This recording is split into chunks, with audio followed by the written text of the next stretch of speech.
After the Soviets shot down a U-2 spy plane in 1962, America began looking for an alternative to use for aerial reconnaissance. The U-2 had always been a temporary solution, but now it was time to find the best permanent replacement. One of the options was the Lockheed CL-400, which was powered by liquid hydrogen and could reach Mach 2.5 at 30,000 feet.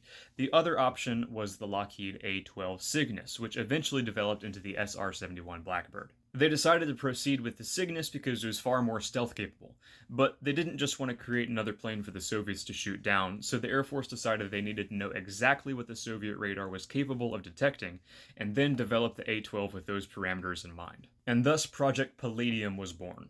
The Palladium transmitter was developed by the Air Force, and it was capable of projecting false targets onto Soviet radars. So they used the system to figure out exactly what sizes of radar cross-sections the Soviets were able to see. Now remember, this is the 1960s, right in the middle of the Cuban Missile Crisis. So what better place to test the Soviet P-14 radars than Havana, Cuba?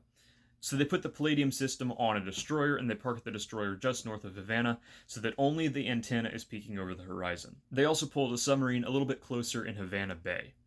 Then they fired up the Palladium system on the destroyer, projected a false target of a fighter approaching Havana, and the submarine surfaced to release a bunch of metallic balloons of various sizes. Then all we had to do was listen to the Soviet and Cuban comms, and this informed us which balloons were big enough to be detected by the Soviets, and which ones were small enough to remain undetected.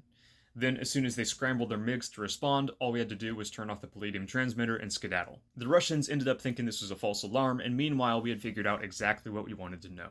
We basically rage baited the Russians, poking them with a stick until they showed their hand, and then we used that information to inform the development of the A-12 and the SR-71, which we used to spy on them even more. We also learned about Soviet response times and tactics, which helped inform various other reconnaissance missions in the future.